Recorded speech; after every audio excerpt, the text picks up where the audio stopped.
Renungan kita, berbahagialah orang yang diampuni pelanggarannya, yang dosanya ditutupi. Berbahagialah manusia yang kesalahannya tidak diperhitungkan Tuhan. Dosaku kuberitahukan kepadamu, dan kesalahanku tidak kusembunyikan. Aku berkata, aku akan mengaku kepada Tuhan pelanggaran-pelanggaranku, dan Engkau mengampuni kesalahan karena dosaku. Saudara-saudara seiman, saudara-saudara lintas iman, saudara-saudara lintas agama, serta saudara-saudara sebangsa dan setanah air, dan juga saudara-saudara dalam kemanusiaan. Saudara sekalian, interaksi pemazmur dengan sesamanya pada masa lalu tidak lepas dari segala pelanggaran, kelalaian, gesekan, bahkan hal-hal yang membuat kesalahpahaman, ketidakharmonisan hidup dan kehidupan.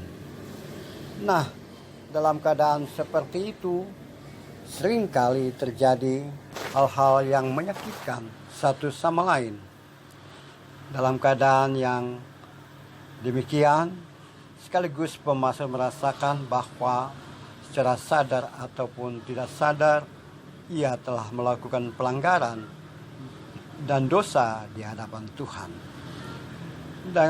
Dengan keadaan seperti itu, dunianya sempit, interaksi dengan sesamanya tidak harmonis, bahkan membawa kepada hal-hal yang menyakitkan diri sendiri dan sesama. Hidup dan kehidupan menjadi rusak, hubungan antar sesama menjadi putus asa, dan juga terjadi hal-hal yang membuat dirinya tak mampu berbuat banyak. Nah, dalam kondisi seperti itu, ia berkata bahwa dosa dan kesalahan kusampaikan kepada Tuhan, kuberitahukan kepada Tuhan. Berbahagialah manusia yang kesalahannya diampuni. Dengan demikian, ia bercerita tentang kesalahan, dosa, dan hidup dan kehidupan kepada Tuhan. Dan ia merasakan pengampunan dari Tuhan. Dalam keadaan seperti itu, ia merasakan juga satu kebahagiaan yang datang akibat hubungan baru atau pengampunan dari Tuhan sendiri. Lalu apa yang terjadi ketika dia bercerita kepada Tuhan? Maka hidup dan kehidupannya terasa bahagia, dan kebahagiaan itu ia ceritakan juga kepada orang lain. Ia berkata bahwa berbahagialah orang yang pengampunan, yang dosanya dipulihkan, tidak diingat atau diampuni oleh Tuhan. Lalu bagaimana dengan kita?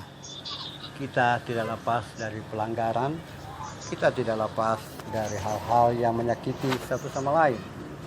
Kita tidak lepas dari orasi, narasi, bahasa tubuh, bahasa kata, dan tindakan yang bisa menyakiti sesama atau membawa sebagai satu pelanggaran yang terjadi dalam hidup dan kehidupan.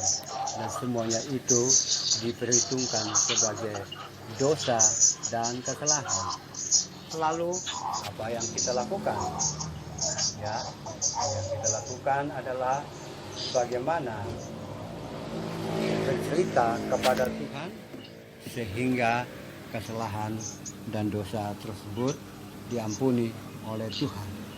Mari saudara sekalian, kita melakukan pemulihan diri dengan Tuhan. Kita melakukan hal-hal yang baik, hal-hal yang sederhana, hal-hal yang menjadikan hubungan baru dengan Tuhan, karena Tuhan hubungan baru dengan sesama, karena Tuhan sudah mengampuni dan menguduskan kita. Itu yang harus kita kerjakan, bukan? Kita bercerita kepada Tuhan tentang keadaan kita, dan Tuhan mengampuni, dan pengampunan itu kita juga gunakan untuk memulihkan hubungan kita dengan sesama kita. Amin.